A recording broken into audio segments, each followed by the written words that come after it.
আজকে আমার বাচ্চারা বায়না ধরেছে কেক খাবে। বললাম যে বাসায় তো তেমন কিছু নাই কেক বানানোর মতো, না এখনই বানাতে হবে। কি আর করা, যাই আছে বাচ্চাদের জন্য তাই ফ্রুটস নিলাম, কিছু ফ্রুটসগুলো কেটে ওদের জন্য ভাবছি একটা, অনেক দিন ধরে গরমের মধ্যে আসলে নাস্তাও তেমন তৈরি করা হচ্ছে না, তাই ভাবলাম যে ফ্রুটসগুলো দিয়ে একটা কেক তৈরি করে দিই, বেশ স্বাস্থ্যসম্মত হবে এবং বাচ্চাদের জন্য, বাচ্চারাও খেয়ে বেশ মজা পাবে।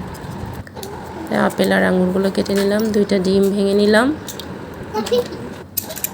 সবাই তো কেক বানাতে পারে জানি, তারপরও বাসায় থাকা অল্প উপকরণ দিয়ে সহজে কত সুন্দর একটা কেক বানিয়ে ফেললাম। 1 কাপ পরিমাণ চিনি দিলাম, 2টা ডিমটাকে ফাটিয়ে। এবার ভ্যানিলা এসেন্স দিয়ে দিলাম 2 চামচ, দিয়ে সব কিছু সুন্দর করে মিক্স করে, যেহেতু বাটার নেই তাই 1 কাপ সয়াবিন তেল দিয়ে দিলাম। বাচ্চাদের বায়না কেক বানাতেই হবে, আজকে যাই থাকে তাই দিয়ে বানিয়ে দিতে হবে, কি আর করা। 1 কাপ পরিমাণ লিকুইড দুধ দিয়ে দিলাম, দিয়ে সব কিছু ভালোভাবে মিক্স করে একটু 2 চামচ পরিমাণ বেকিং পাউডার দিয়ে দিলাম। সবাই তো কেক বানাতে পারে, যারা বানাতে পারে না কেক তাদের জন্য রেসিপিটা। দিয়ে 2 কাপ পরিমাণ ময়দা দিয়ে দিলাম। প্রথমে 1 কাপ ময়দা সুন্দর করে চেলে মিক্স করে নিব, তারপর আরেক কাপ ময়দা দিয়ে দিলাম, দিয়ে সবগুলো। আর ছোট্ট আড়স তো সারাক্ষণ মার সাথে সাথে কেক বানানো কত যে সাহায্য করতেছে, কাজ করতেছে।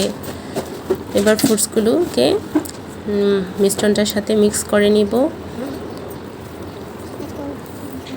নিয়ে সুন্দর করে মিক্স করে এবার কেকের পাত্রে সবগুলো মিশ্রণ ঢেলে দিব, দিয়ে চুলার মধ্যে একদম অল্প হিটে বসিয়ে দিলাম।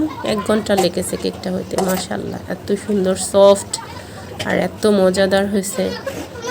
গরমে অনেক দিন নাস্তা তৈরি করা হচ্ছিল না, বাচ্চারা গরমের জন্য বাচ্চাদেরকেও কিছু নাস্তা তৈরি করে দিব যে সাহস পাচ্ছিলাম না। আজকে তো বাচ্চারা বেশ খুশি হয়েছে, কেকটা এত মজাদার হয়েছে, এত সফট, আর খেয়েও অনেক মজা পাওয়া গেছে।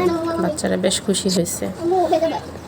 যারা আমার মতো ঘরে থাকা সাধারণ উপকরণ দিয়ে বাচ্চাদের জন্য এরকম একটা কেক তৈরি করে দিতে পারেন বিকালের নাস্তায়, বাচ্চারা বেশ খুশি হবে, টিফিনেও দেওয়া যাবে।